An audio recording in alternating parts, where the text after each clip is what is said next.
Well, that's definitely not my best emergency landing, but you know what, actually, that might be my worst I've had yet. I suppose I should just be grateful that I actually made it out in one piece. Nevertheless, though, I still need to continue my mission searching for that interstellar ship. Although I don't think my vessel is going to be able to take me there anymore. It appears that we've crashed in an unusual looking fungus. Matter of fact, the entire damn place is covered in fungi.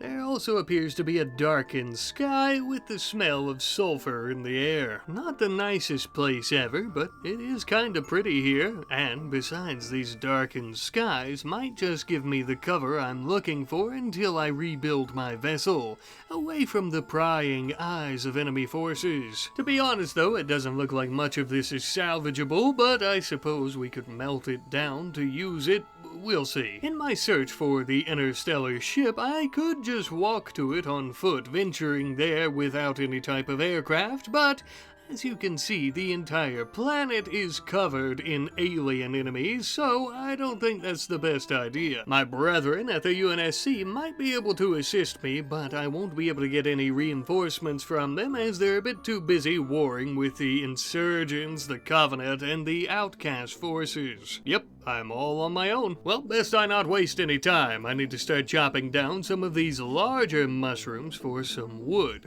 Priorities right now are going to be mission second and survival first because, well, if I don't survive, I can't complete my mission. So I'm going to set up something of a camp. Nothing too fancy, a small simple shelter thrown together by scraps of logs and a little campfire with a gazebo to keep it out of the rain. I'm also going to throw together some chairs and a table for myself because if I don't have a proper place to eat my meals, I'll go absolutely insane very quickly.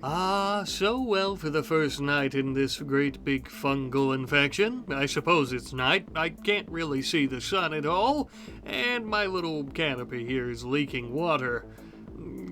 Things could be better. The following morning, I awoke very hungry, but we can't just eat anything in this biome. For example, this purple fungus here has hallucinogenic properties. So even though it looks delightfully delicious, there is a pretty good chance taking even the slightest of nibbles will cause me to start tripping balls, which could be detrimental to my survival here. So instead, utilizing my battle rifle, I'm going to start hunting some local wildlife like a large monitor lizard. Sorry, my scaly friend, but if I starve to death, I can't finish my mission, so your death is for the greater good.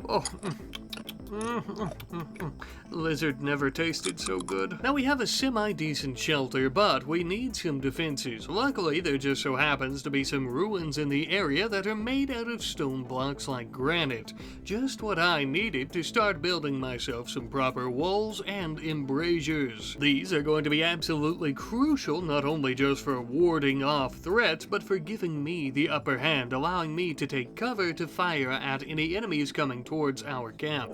Speak of the devil, we should have known that they would end up sending a scout after detecting our little crash landing that we had. Thankfully for us, it appears to only be one little grunt with one little plasma pistol. Make no mistake though, that plasma pistol could cut through solid steel with enough time. Thankfully though, its wielder just so happens to be a weak-minded oaf, meaning we should be able to get the upper hand on him. As he approached, we started firing our rifle at him through the slits in our embrasures, getting a few hits in here and there. Once again though, he was a bit of a fool, so all we had to do was hide in our camp and he started attacking it instead of us, allowing us to sneak up from behind and shoot him in the back, killing him. Well, that wasn't all that hard, now was it? Now that he's dead, we can put out these fires, and we can even pick up that little plasma pistol. I reiterate again that it's not exactly the strongest weapon that the Covenant have in their arsenal, but neither is the little grunt. This will come in handy though if we were to encounter any larger foes like an elite or a brute. We should be able to use this pistol to easily break their shields, thus giving us a good opportunity for a headshot with our rifle, the old noob combo. Anyway though, I didn't want this little bastard's corpse stinking up my camp, so I chucked him next to some rocks to let him rot and let the animals have their way with him. Not like that, though. Now then, with the threat annihilated, it's time for me to focus on other things, like collecting resources such as steel, which is going to be crucial for rebuilding a ship. The only issue is I'm not going to be able to get any UNSC tech, so maybe I should start looking for alternative methods of flight. Little did I know, the UNSC would actually provide me with the information as to where I could find one. One of the captains with the local UNSC fleet had told me of the location of a grav engine. This type of technology could be exactly what I need. And, luckily, it seems that it's not all that far away from my camp. I gathered up some food and would immediately set out on a journey to acquire this technology. But as I approached, there was just one teeny little issue. The grav engine is Forerunner technology, and, as such, is under the protection of a small squad of Forerunner Sentinels, so if I want that engine, I'm gonna have to send these fellas to the scrap heap. Easier said than done, since they're quite versatile, flying several feet from the ground, and all have an advanced laser equipped as their primary weapon. I immediately took cover behind some walls, firing at them with the plasma pistol, since, as I told you earlier, with enough time and effort, it can easily penetrate metal. I suppose that little freak we killed back at the camp was useful for something after all. After a few blasts from the old plasma pistol, I killed all 3 sentinels. And I had done so without even taking a scratch. My skin really burns. A small price to pay for a great big boost in completing my mission. With this grav engine, we'll be able to build our very own ship again. Immediately after activating it, we already could detect the location of a grav core. Now, I don't really care about the core, but no doubt this location is also going to have panels, which is crucial for the substructure of the vessel that we need to make. We can't just go out willy-nilly on these little adventures though, so first we're going to go all the way back home to the camp and we're going to set the engine up in its very own protective shell of granite walls. That way we can keep it out of enemy hands. No doubt the Covenant would love to have this technology. We can't allow them to compromise our mission. After I set the engine up, I would then start fishing and prepping for our adventure by collecting more and more food. It's hard to say how long we'll truly be there once we arrive and start looking for these panels in the core, but something tells me it's at least going to be a couple of days. In the meantime, before we leave, I'm also going to be planting a large field of edible fungus. As you can see, I accidentally planted some rice, but they don't grow here. The idea being, by the time that we get back home, we should have plenty of food to eat. With our field planted, though, let us not dilly-dally. Time to go to the ancient stockpile, which just so happens to only be a few clicks to the southwest of here. We would end up arriving a few days later in this hot desert hell where these bunkers seem to be. Now, in case you're unfamiliar, the way that it works, there's 3 bunkers, one of them containing the grav tech, and the other 2 basically being empty, but containing some useful things on occasion. Either way, we have to hack these bunkers to get inside, which takes quite a while. The first one that we would end up hacking, we started adventuring all throughout, and one of the most important things that we found here was a pallet full of survival meals. Unfortunately, though, there was no gravtech. However, for safety's sake, since this place has food, and it also has some resources like steel, with that being some furniture and stuff that we could deconstruct, I thought that, what if instead of going back up to the surface to create yet another canopy to sleep in for the night, what if we just stayed here in the bunker until we're done exploring? So I basically just utilized some of the steel and what have you that was already in here, made myself a makeshift bedroom, and I was snug as a bug in a rug, safe and sound. Staying below ground like this also had the added benefit of making it so that we weren't so easily detected by enemies as well. Essentially, once we were finished looking all throughout our bunker, not finding anything else that was useful, we could move on to the second, begin hacking it, and once we were locked out for a few hours, because sometimes that happens, we could go back to our bunker, eat, hang out, come back, hack some more. Thankfully, we got quite lucky, and this second bunker ended up containing the gravlight panels and the core in the second room that we walked into. What are the odds of that happening? pretty low, in my experience at least. We started carrying all this back out to the surface, and we were more than ready to head back home. There was just one little problem though. I wasn't able to carry all of these items back, not even all of the panels, which is basically the only reason that I came here. Now I had the idea of just making several trips and settling in this area, but unfortunately, for whatever reason, I couldn't settle the ancient stockpile as my own home. Meaning, if I leave now, everything here is going to be lost forever. Well, that was the complete opposite of what I wanted to happen. Thankfully, in the area, there were 2 donkeys, literally the only wildlife in the area, so it seems that I've lucked out.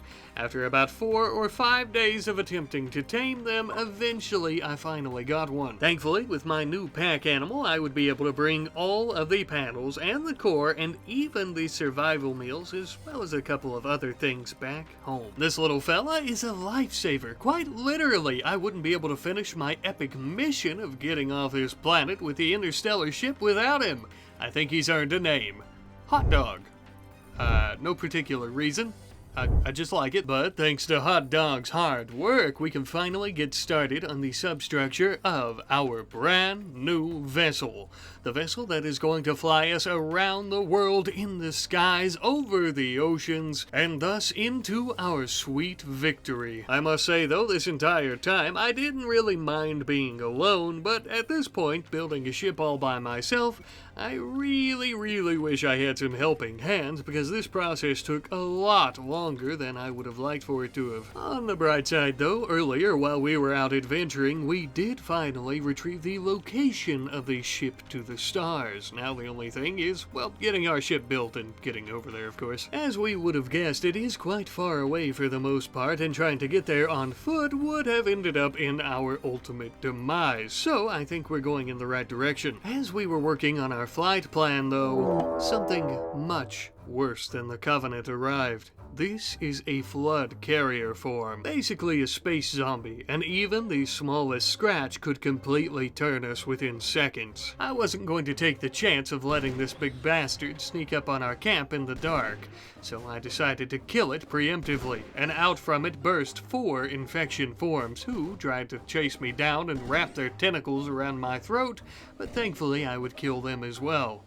That was a close one. Their very presence on this planet, though, is nightmarish to say the least. As a precaution, I'm no longer going to be sleeping in the canopy, and I would actually set up a bedroom and dining room here inside the ship. This will be much more safe. The design of the ship is based on my best memory of the UNSC Pelicans. It's not exactly the same, but the best I could do on short notice with the limited supplies that I have. Really, it doesn't have to look all that pretty, it just has to get us over to the ship to the stars so we can get the hell out of here. Regardless though, I am actually going to plant some dyes, that way we can dye the ship before leaving. That way, if some of our allies were to see us lying around, they'll know that we're friendly. We've somehow managed to make it this far. I'd really hate to be stopped by friendly fire with a big Mac cannon shooting us in half. We ended up receiving a signal in the ship. Some type of civilian was actually radioing in, saying that she was being attacked by a Forerunner machine persona, and she was looking for assistance. Needing some helping hands, we would quickly accept. She would end up arriving at our camp some odd hours later. Now, I know what some of you might be thinking. Isn't it kinda irresponsible to bring a civilian along with you on such an important mission? Well, yes, but 1, we could use some help, and 2, of course it wouldn't be right of us to leave someone in need. Sure, she might end up dead if she comes with us, but she'll almost definitely be dead if she doesn't.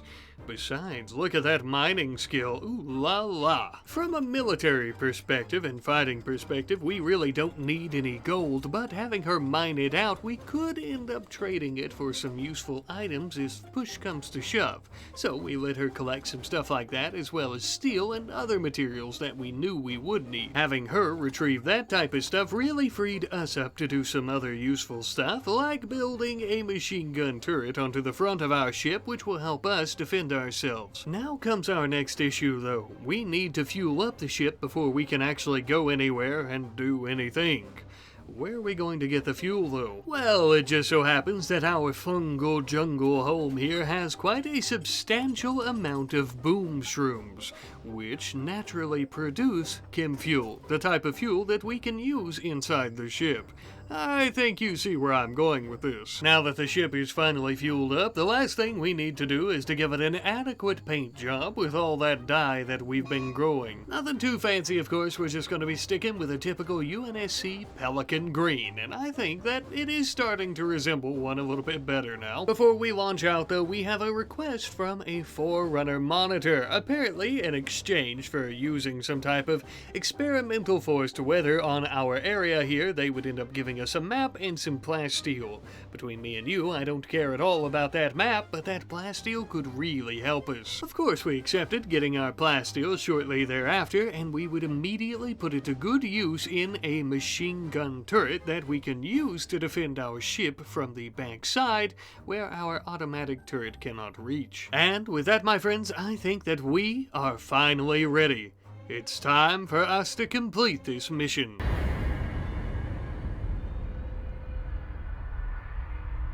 Ah, yes, our destiny awaits. Oh shit, I forgot about Hot Dog. Oh no, he's still tied up. Ah, oh well.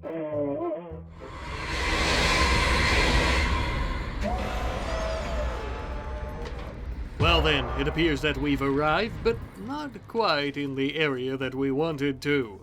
You see, unfortunately, the ship could only go so far on the fuel that it had, and we're still pretty far away from the ship to the stars. So, for the next few days, while the engines cool down and we start refining some of our own chem fuel, we are going to be setting up a defensive perimeter, as well as collecting some resources and making a little temporary camp. First things first, we need a small canopy here with a biofuel refiner, that way it doesn't short out or rust and fall apart in the rain here, and we can immediately start chopping down some trees to turn into fuel for the ship.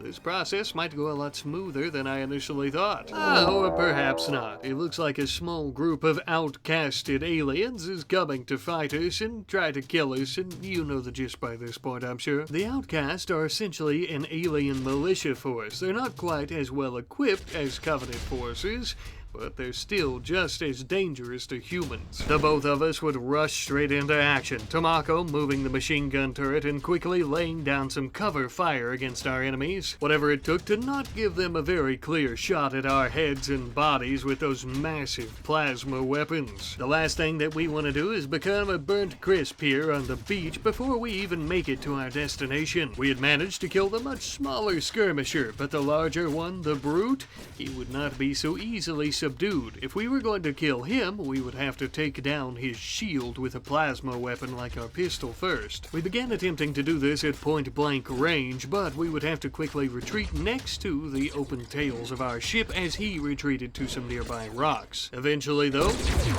well, I think that takes care of that. With some pretty minimal injuries, we've managed to take down our foes, and we even get to take their weapons. These should make it much easier to deal with them in the future, as well as enemies from any other faction. Most people and things are pretty sensitive to burning hot plasma, as I'm sure you could guess. Once we finally got the ship refueled, and we repaired some crucial damage that had been done to the ship by our little skirmish with the aliens, we would finally head out one more time.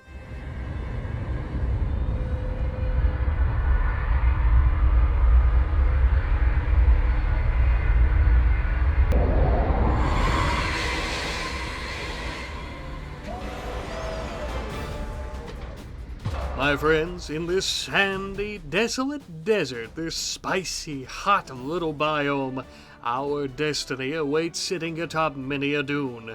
The ship to the stars, finally. You see, the technology here is Forerunner in nature, so we need to get it off the planet and into the stars ASAP, back into the UNSC's grasp. Only problem is it's going to take about 15 days or so for the reactor to get started.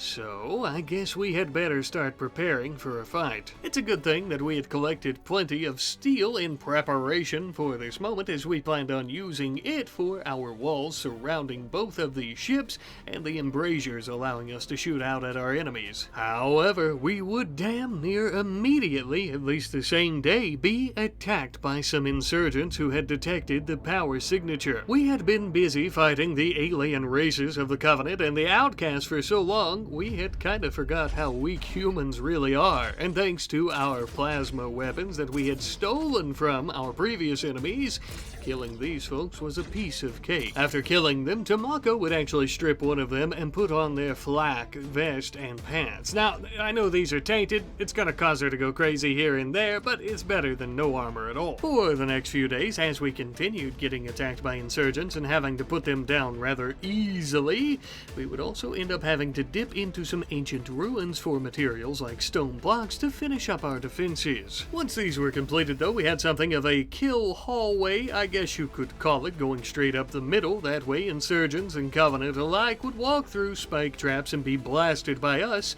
as well as our turrets once we ended up building some. We also realized now that the ship's reactor is powering up, we can start siphoning electricity from it as well, and we no longer have any power issues or restrictions for the most part. We were fighting plenty of enemies during this time, but we were also finding ourselves when Muse and Tomoko ended up falling in love. I suppose with everything that they've been through, and them being the only two people here, it only makes sense. We had mostly been fighting insurgents, but occasionally we were getting Outcast and Covenant forces. In this case here, we actually got a pretty decent sized group of Outcasts coming to kill us, and immediately after, the Covenant arrived and the two of them started killing one another. I wasn't going to complain about this. In fact, I was quite excited. Once they were done fighting each other though, we would have to take out some of the stragglers, but we didn't mind that either, as that meant that we got their sweet weapons, and we even had one of their grunts who we could tend to, and we could also take prisoner.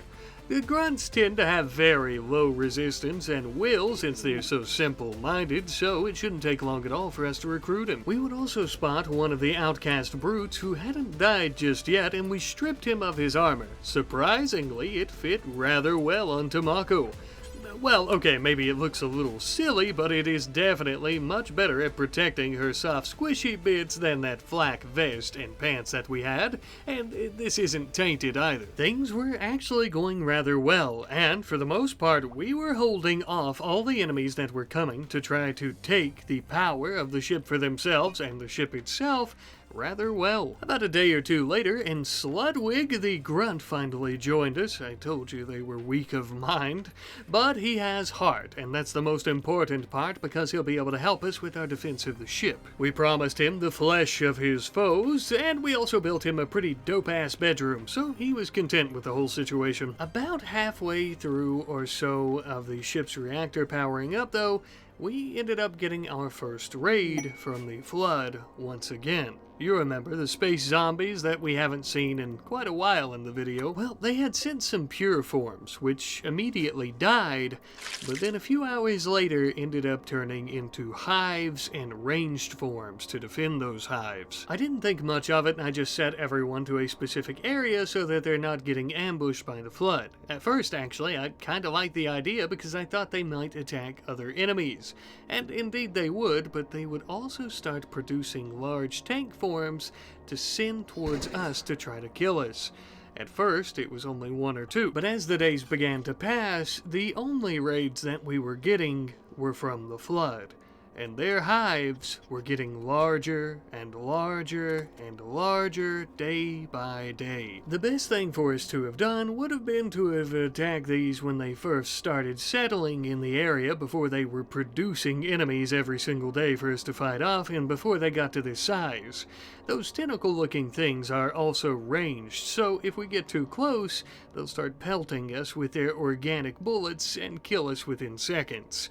The only thing we can do now is endure, which tended to be easier said than done when they were demolishing our defenses and we were really beginning to struggle to fend them off with many close calls. Every day quickly became a constant chore of having to rebuild walls and embrasures and traps just so that we could survive. Hunter drones in particular were great for taking out infection forms all at once, as there were many of them, but it also meant that we used up all the fuel we had in storage, so we wouldn't be able to make any quick escapes, which was very unfortunate to say the least. On the final day, an absolute behemoth barrage of flood were coming right for us. At this point, I finally understood that up until this point, they've been sending out an enemy every day to test our defenses and to trick us into thinking that we're beating them, when in reality, they were gestating a giant army. We still had about an hour or two before the reactor was ready, so we would rush to our embrasures to start trying to burn down these bastards. As our traps were quickly diminishing and our bullets were beginning to waver, the reactor finally started. No longer worried about fighting, we started rushing to the cryo-sleep caskets of the ship as our enemies continued pouring in through our entranceway. Thankfully, the turrets in our base seemed to keep them distracted just long enough for every single one of us to jump inside a cryo-sleep casket, and for the ship's AI to activate the engines just in time.